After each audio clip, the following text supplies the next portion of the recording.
नमस्कार दोस्तों, आप सभी का बहुत बहुत स्वागत है करंट अफेयर्स अड्डा 24/7 के प्लेटफॉर्म पर। दोस्तों, हमारी इंडियन गवर्नमेंट का टारगेट है कि इंडिया को फोर्थ लार्जेस्ट इकोनॉमी बनाना है, जापान को पीछे छोड़ के, और साथ ही साथ $5 ट्रिलियन इकोनॉमी बनाना है बाय 2025।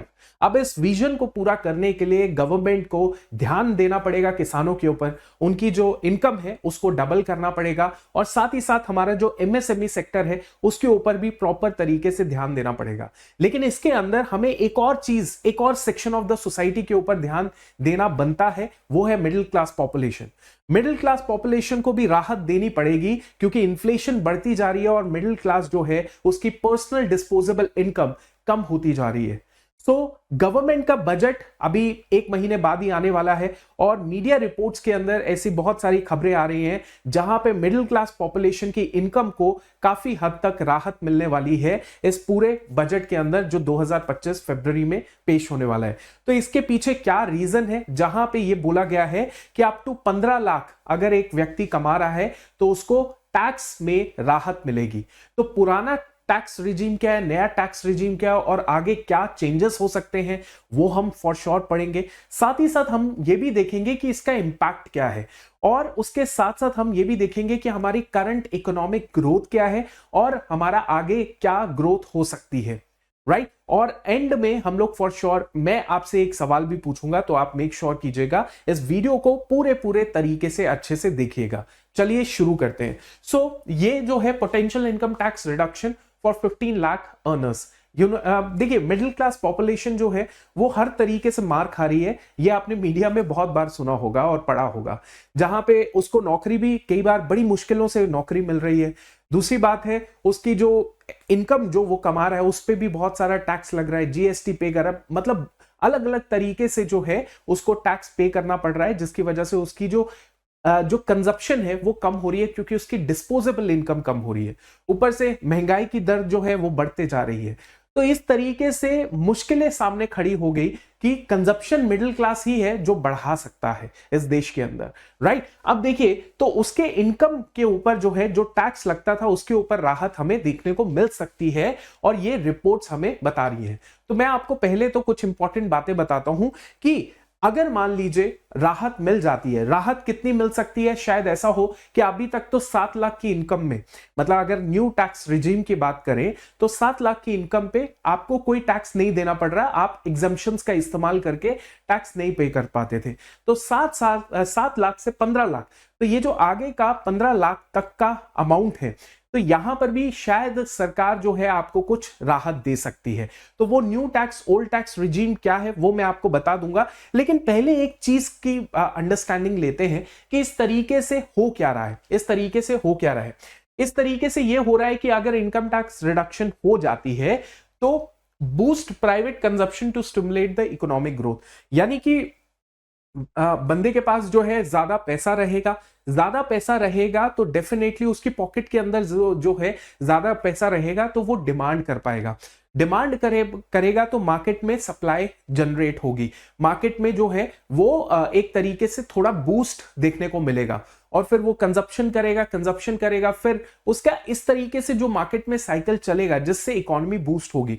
देखिए, जब डिमांड होगी तभी सप्लाई होगी, और जब सप्लाई करने की बात आएगी तो कहीं ना कहीं जॉब्स क्रिएशन होगी, कहीं ना कहीं इंफ्रास्ट्रक्चर क्रिएशन होगा, कहीं ना कहीं आपका जो है पूरा इकोसिस्टम बनता हुआ दिखेगा मार्केट के अंदर, राइट। अच्छा, नेक्स्ट हम लोग बात करते हैं सेकेंड क्वार्टर ग्रोथ। अब देखिए, ये सरकार कदम क्यों उठा रही है, क्योंकि मैं आपको एक बार थोड़ा सा एक ग्लिम्स दे देता हूं कि हमारा जो जीडीपी ग्रोथ है, जो हमने विजन ले रखा है, दैट इज कि हमें फोर्थ लार्जेस्ट इकोनॉमी बनना है, हम $5 ट्रिलियन बनेंगे 2025 तक। ये तो तभी पॉसिबल हो सकता है जब देयर इज अ डिमांड, है ना। डिमांड तब होगी जब आपके पॉकेट में पैसा होगा, राइट। तो डिमांड होगी, फिर कंजप्शन होगी, तो जितनी ज्यादा कंजप्शन होगी उतनी ज्यादा इकोनॉमी बूस्ट करेगी, राइट। पर जो इकोनॉमी देखी गई है अभी उतनी अच्छे खास से परफॉर्मेंस नहीं कर पा रही। 6% के हिसाब से जो है इकोनॉमी ग्रो कर रही है, जो कि डिसेंट ग्रोथ नहीं है।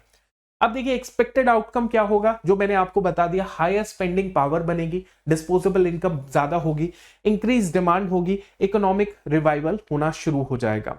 अब वैसे मैंने आपको ऑलरेडी बता दिया, लेकिन और डेटा बता दूं तो इंडिया का रियल जीडीपी ग्रोथ जो है वो माना गया है कि 2025 और 26 में भी कितना रहेगा, 6.5 ही रहेगा।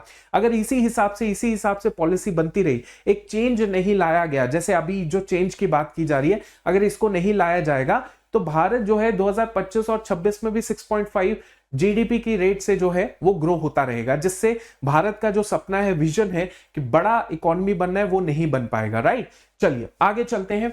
अब देखिए, दो ऑप्शन अवेलेबल होते हैं इंडियन टैक्स पेयर के लिए। राइट, दो ऑप्शंस पे, एक होता है ओल्ड और एक होता है new tax regime.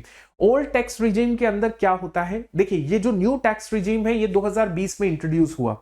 Right, new tax regime में जो टैक्स रेट है वो कम है, टैक्स रेट जो है स्लैब्स के हिसाब से जो टैक्स रेट है वो कम है, लेकिन उसमें एग्जेम्पशंस जो है ज्यादा नहीं है। जैसे कि for example old tax regime में टैक्स रेट ज्यादा है लेकिन एग्जेम्पशंस ज्यादा है। For example old tax regime में आपको रेंट का एग्जेम्पशन मिल जाता है, आप रेंट पे कर रहे हैं, दिखा दो डॉक्यूमेंट, आपको एग्जेम्पशन मिल जाएगी। आप इंश्योरेंस आपने ले रखी है, आप डॉक्यूमेंट्स दिखा दो आपने कौन सी इंश्योरेंस ली है, आपको एग्जेम्पशंस मिल जाएगी। इसके अलावा भी और भी अपने एक्सपेंसेस दिखा के आप ओल्ड टैक्स रिजीम के तहत एग्जेम्पशंस ले सकते हैं। लेकिन ओल्ड टैक्स रिजीम में जो टैक्स स्लैब का जो टैक्स रेट है वो थोड़ा सा ज्यादा है as in comparison to new tax regime.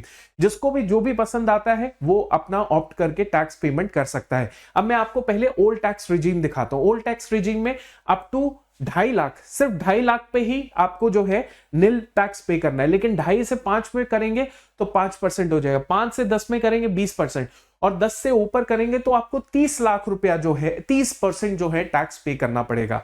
ठीक है, 30% टैक्स पे करना पड़ेगा। वहीं अगर हम न्यू टैक्स रिजीम में बात करें तो यहां पे टैक्स स्लैब के हिसाब से टैक्स रेट कम है। जैसे कि आप देखिए अप टू 3 लाख नील है, वहां पे क्या था, अप टू 2.5 लाख नील था, यहां पे अप टू 3 लाख नील है, बट यहां पे एग्जम्पशन ज्यादा नहीं है।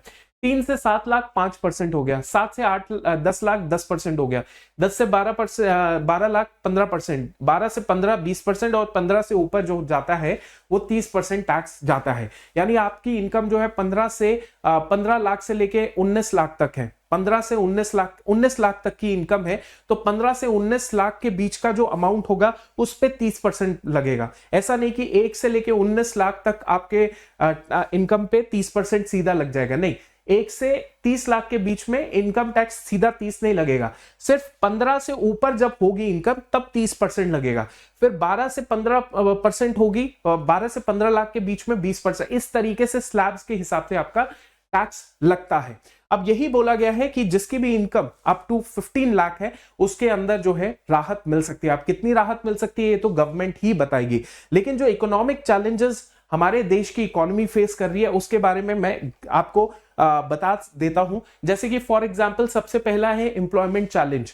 अब देखिए हम लोग बोल तो रहे हैं कि हम ग्रो कर रहे हैं, ग्रोथ का मतलब क्या है कि कहीं डिमांड हो रही है, कहीं पे सप्लाई हो रही है, कंजप्शन हो रही है, जिसकी वजह से हम जो है ग्रो कर रहे हैं। राइट, बट उस सप्लाई की वजह से जो इकोसिस्टम है जहां पे ग्रोथ में आपका जो जॉब क्रिएशन होती है वो नहीं हो पा रही है, तो जॉब क्रिएशन नहीं हो रही है, इसीलिए हम ग्रो तो कर रहे हैं लेकिन इसमें जॉब क्रिएशन ना होने की वजह से ये जो ग्रोथ है ये जॉबलेस ग्रोथ है। ये कौन सी ग्रोथ है दोस्तों, ये जॉबलेस ग्रोथ है। इन्फ्लेशन बढ़ रही है, ठीक है, इन्फ्लेशन बढ़ रही है, विच इज ओके कि इन्फ्लेशन जब बढ़ती है यानी डिमांड जब बढ़ती है तो इन्फ्लेशन भी बढ़ती है, लेकिन इन्फ्लेशन से जॉब्स क्रिएशन भी होती है। लेकिन हमारे देश में क्या हो रहा है, हमारे देश में इन्फ्लेशन तो बढ़ रही है लेकिन जॉब्स नहीं इंक्रीज हो रही है, तो इसीलिए हमारे देश में जॉबलेस ग्रोथ हो रही है। राइट, अनएम्प्लॉयमेंट रेट भी आपको पता है बढ़ते जा रहा है, 8.1% जो है गवर्नमेंट डेटा के हिसाब से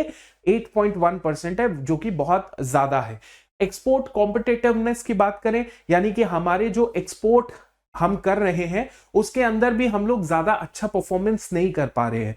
राइट, अच्छा परफॉर्मेंस नहीं कर पा रही क्योंकि हमारे जो एक्सपोर्ट है वो कम होते जा रहे हैं। राइट, अगर एक्सपोर्ट कम होते जाएंगे, इंपोर्ट बढ़ते जाएगा, तो कहीं ना कहीं हमारा डेफिसिट हो जाएगा। डेफिसिट मतलब हम लोग जो है डॉलर अपने पास रिसीव कम कर रहे हैं, डॉलर ज्यादा दे रहे हैं, जिससे क्या होगा, डॉलर हमसे हमारे पॉकेट से ज्यादा जाएगा, जिससे हमारी इकोनॉमी क्या हो जाएगी, थोड़ी सी वीक हो जाएगी। राइट, तो एक्सपोर्ट जो कॉन्ट्रैक्ट हो रहे हैं यानी कम होते जा रहे हैं वो 3% होते जा रहे हैं financial year 2024 despite policy incentives. सरकार ने एक्सपोर्ट इंसेंटिव पॉलिसी भी लॉन्च की, जिसमें जो एक्सपोर्ट करेगा उसको इंसेंटिवाइज भी किया जाएगा, लेकिन उससे भी ज्यादा फर्क नहीं पड़ रहा। ट्रेड डेफिसिट जो है, यानी जो भी हम लोग व्यापार कर रहे हैं, एक्सपोर्ट इंपोर्ट कर रहे हैं, उसमें हमारा नुकसान ही हो रहा है। हम ज्यादा इंपोर्ट कर रहे हैं, एक्सपोर्ट कम कर रहे हैं, ठीक है। उसके बाद skill mismatch and labour quality भी हमारी खराब है। देखिए हम लोग इंस्टीट्यूशंस, जो भारत के इंस्टीट्यूशंस है, उसके अंदर अगर आप देखेंगे तो पढ़ाई तो कराई जाती है, लेकिन स्किल ओरिएंटेड, इंडस्ट्री ओरिएंटेड पढ़ाई नहीं हो पा रही। बच्चा ग्रेजुएट तो हो रहा है, बीटेक तो कर रहा है, एमबीबीएस तो कर रहा है, बट उसकी जो स्किल है, उसकी जो प्रैक्टिकल नॉलेज है, उसमें बहुत सारे लिक्यूनास है, लूप होल्स हैं, राइट, जिसकी वजह से उनका जो एम्प्लॉयबिलिटी होता है, मतलब पढ़ाई के बाद सीधा नौकरी करेगा, उसमें गैप आ जाता है, क्योंकि उसके पास कोई स्किल नहीं होती। कॉलेज के अंदर जस्ट थ्योरेटिकल नॉलेज उसको दी जाती है। इसके साथ साथ दोस्तों इनकम इनइक्वालिटी अगर देखा जाए तो हमारे देश में जो इनकम इनइक्वालिटी है, यानी कि जो रिचेस्ट है और जो पुअरेस्ट है, उसके बीच का जो गैप है वो बहुत ज्यादा है। जो रिचेस्ट 1% है, जो हमारे देश का 1% सेक्शन ऑफ द सोसाइटी है, वो 40% से ज्यादा की वेल्थ भारत की होल्ड करता है। यानी 1% जो सेक्शन ऑफ द सोसाइटी है वो 40% जो वेल्थ ऑफ द सोसाइटी है उसको होल्ड करता है। ये एक बहुत ही गलत साइन हो जाता है, क्योंकि इनइक्वालिटी बढ़ती जाएगी, राइट। रिच रिचेस्ट हो जाएगा, पुअर पुअरेस्ट हो जाएगा, राइट, जो कि गलत है। उसके बाद कंजप्शन इंपैक्ट जो है वो भी देखा गया है कि हमारी जो पर्सनल डिस्पोजेबल इनकम है, कम होने की वजह से हम लोग इतना ज्यादा डिमांड नहीं कर पा रहे, कंजप्शन नहीं कर पा रहे हैं, और अल्टीमेटली इनफॉर्मल सेक्टर डोमिनेंस जो है वो ज्यादा है। देखिए एक इकोनॉमी के अंदर, इकोनॉमी के जो फिगर्स होते हैं वो फिगर्स आते हैं फॉर्मल सेक्टर से। अब देश में तो इनफॉर्मल सेक्टर भी बहुत सारा है। अब जितना ज्यादा इनफॉर्मल सेक्टर रहेगा उतना ज्यादा हमें पिक्चर क्लियर नहीं दिखेगी कि देश कैसे तरक्की कर रहा है। जितना ज्यादा इनफॉर्मल सेक्टर उतना ज्यादा परेशानी हो सकता है, क्योंकि इनफॉर्मल सेक्टर में रूल्स, रेगुलेशंस, पॉलिसीज ये सब चलती नहीं है। तो जितना ज्यादा फॉर्मल सेक्टर रहेगा उतना बेहतर होगा हमें एक क्लियर पिक्चर लेना हमारे देश की इकोनॉमी का। और अल्टीमेटली जो है 83% एम्प्लॉयड जो होते हैं वो अनऑर्गेनाइज सेक्टर के अंदर होते हैं। तो बहुत सारे ऐसे लोग हैं जो एम्प्लॉयड तो हैं, लेकिन उसका डेटा गवर्नमेंट के पास नहीं, क्योंकि वो एम्प्लॉयड है इनफॉर्मल सेक्टर के अंदर, राइट। तो ये सारे चैलेंजेस हैं जो हमारे देश की इकोनॉमी के बूस्ट के अगेंस्ट चल रहे हैं, मतलब इकोनॉमी बूस्ट नहीं कर पा रही। इसका रीजन, ये सारे रीजंस मेजर रीजंस हैं। सो होप कि मिडिल क्लास को एक राहत तो जरूर मिले, क्योंकि बहुत सारी उम्मीदें जो है गवर्नमेंट से हो चुकी है। पॉपकॉर्न के ऊपर जीएसटी बढ़ा दिया, हर चीज के ऊपर जीएसटी बढ़ा दिया, तो मिडिल क्लास को कहीं ना कहीं तो राहत मिले, राइट। यही उम्मीद के साथ जो है मैं आपसे यही पूछूंगा कि आपको क्या लगता है कि मिडिल क्लास को राहत मिल जाए तो मिडिल क्लास किस तरीके से ग्रो कर सकता है? क्या मिडिल क्लास डिमांड कर पाएगा, कंजप्शन कर पाएगा? आपको क्या लगता है मिडिल क्लास क्या इंपॉर्टेंट रोल प्ले करता है देश की इकोनॉमी के अंदर, राइट? तो इसका आंसर फॉर श्योर मुझे जरूर दीजिएगा कमेंट सेक्शन में। इसी के साथ मैं सेशन एंड करता हूं। Thank you so much and जय हिंद।